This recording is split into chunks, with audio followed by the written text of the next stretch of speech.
Oke, halo teman-teman semua. Pada kesempatan kali ini saya ingin membahas terkait pemanfaatan sistem informasi kalender tanam terpadu atau sikatan terpadu dalam memanfaatkan informasi dari BMKG buat menjaga stabilitas ketahanan pangan padi yang ada di Kabupaten Indramayu, Jawa Barat pada periode 2023 sampai 2024. Kenapa topik ini jadi penting? Karena saat ini kan ancaman terhadap ketahanan pangan itu nggak lagi cuma berasal dari keterbatasan lahan atau produksi atau jumlah produksinya, tapi dia juga bisa berasal dari perubahan iklim yang semakin sulit buat diprediksi.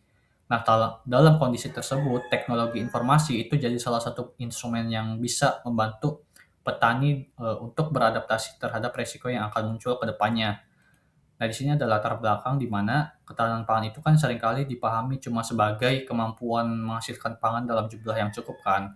Padahal konsep ketahanan pangan itu sendiri juga mencakup kemampuan gitu suatu sistem pangan buat tetap bertahan ketika menghadapi gangguan. Nah, salah satu gangguan terbesarnya di situ adalah perubahan iklim. Di mana perubahan iklim ini kan menyebabkan pola musim itu menjadi semakin tidak menentu gitu sehingga aktivitas pertanian yang aktivitas pertanian itu menjadi lebih, beresiko gitu dibandingkan dengan sebelumnya. Contohnya itu seperti fenomena El Nino pada tahun 2023 sampai 2024 itu memperlihatkan kita bahwa, perubahan iklim itu bisa mempengaruhi sektor pangan. Kemudian ada kondisi yang lebih kering itu menyebabkan ketersediaan air berkurang, terus juga musim tanam itu menjadi tidak pasti, sama, adanya resiko penurunan produksi itu jadi jauh lebih tinggi gitu. Nah, menurut saya sendiri persoalan utamanya itu bukan hanya berkurangnya curah hujan, tapi juga meningkatnya ketidakpastian gitu. Nah, dalam sektor pertanian ini ketidakpastian itu seringkali berbahaya gitu daripada kekurangan sumber daya itu sendiri, karena petani itu jadi lebih sulit untuk menentukan keputusan yang tepat. Nah, karena itulah teknologi informasi itu punya peran yang sangat signifikan gitu dalam menjaga stabilitas pangan ini. Nah, di sini ada lokus studinya di Indramayu, tadi sudah dijelaskan, di mana Kabupaten Indramayu ini dipilih karena salah satu sentra produksi padi terbesar di Indonesia. Tapi, terdapat sebuah paradoks di mana, semakin besar ketergantungan suatu daerah terhadap sektor pertanian, maka semakin besar pula kerentanannya terhadap perubahan iklim. Nah, data dari BPS ini nunjukin, produksi padi Indramayu itu pada tahun 2024 itu mengalami sekitar 5,61% jika dibandingkan dengan tahun sebelumnya. Nah, angka ini nunjukin bahwa perubahan iklim itu bukan lagi soal ancaman teoritis, tapi dia itu lebih sudah memberikan, dampak nyata gitu terhadap sektor pertanian. Menurut saya sendiri data ini perlu dipahami secara lebih kritis karena penurunan produksi itu bukan cuma soal berarti kurangnya, jumlah gabah yang dihasilkan, tapi dia juga memperlihatkan adanya gangguan terhadap, stabilitas sistem pangan. Nah, kalau kondisi seperti ini terus terjadi tanpa adanya strategi adaptasi dari petani, maka, resiko ketidakpastian pangan itu, akan jadi lebih besar gitu di masa depan. Nah, di sini ada dampak yang terhadap pertanian Indramayu, di mana fenomena El Nino itu kan menyebabkan penurunan curah hujan gitu yang berdampak langsung terhadap sektor pertanian. Di mana ini bisa menyebabkan ketersediaan air irigasi itu berkurang, terus juga musim tanam menjadi lebih sulit prediksi hingga, resiko gagal panen yang meningkat.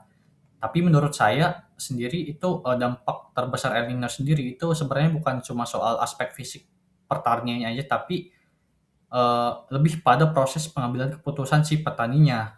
Ketika kondisi musim itu jadi lebih gak nentu, petani itu gak lagi punya, kepastian gitu mengenai kapan waktu terbaik untuk menanam.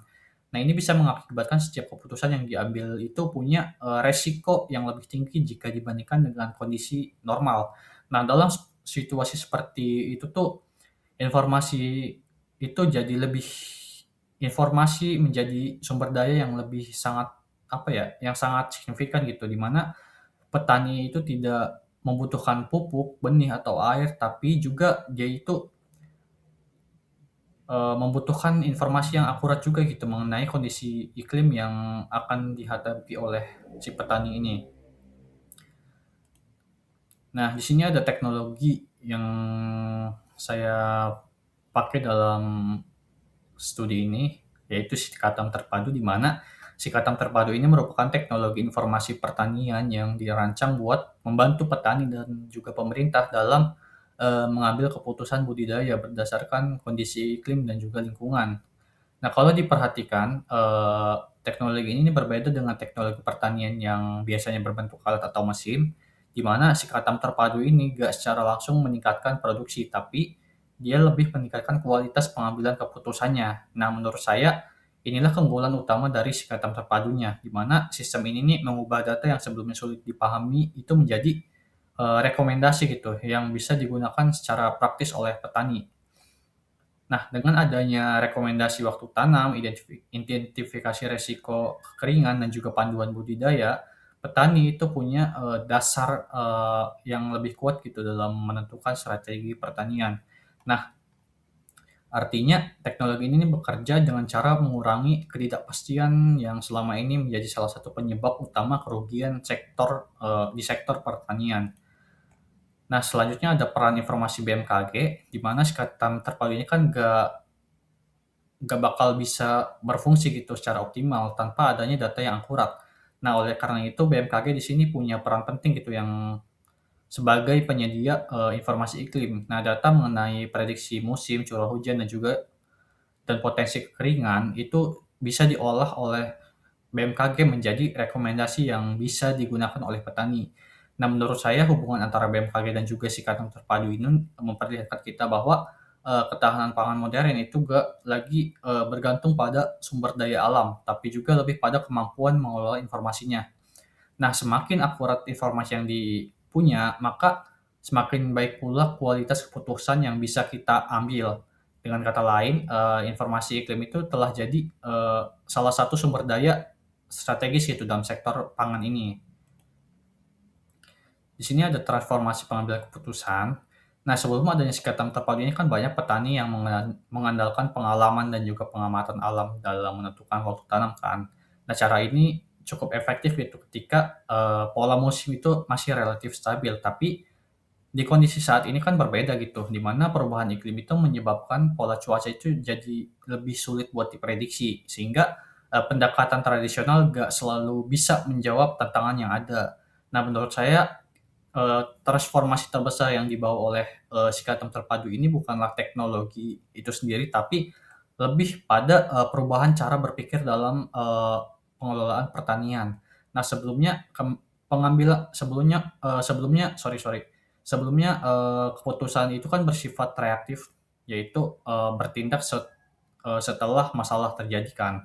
Nah, kini yang sekarang itu keputusan itu bisa, bersifat antisipatif gitu, karena resiko itu bisa diprediksi lebih awal. Nah, selanjutnya ada analisis saya sendiri dari teknologi sebagai strategi adaptasi pangan, di mana menurut saya sendiri kasus Indramayu ini memperlihatkan teknologi informasi itu punya, peran yang signifikan dalam sistem ketahanan yang modern.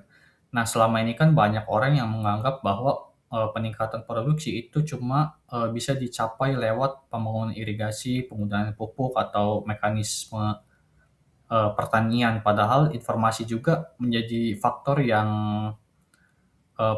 produksi yang sangat penting gitu, di mana ya seperti alat yang saya jelaskan tadi, Sikatan Terpadu ini membuktikan bahwa informasi yang tepat itu bisa membantu mengurangi resiko dan juga, meningkatkan kualitas keputusan. Tapi saya juga, melihat bahwa teknologi itu bukanlah solusi tunggal seperti, penurunan produksi itu padi tetap, terjadi gitu meskipun berbagai informasi iklim telah tersedia.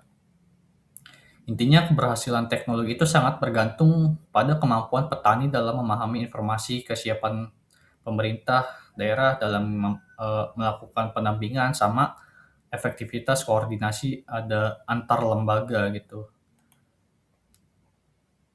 Nah, tantangan terbesarnya di sini ada akses informasi digital, terus juga literasi teknologi, sama koordinasi kelembagaan. Nah, itu saja dari saya. Kalau misalkan ada yang kurang, mohon dimaafkan. Terima kasih. Wassalamualaikum warahmatullahi wabarakatuh.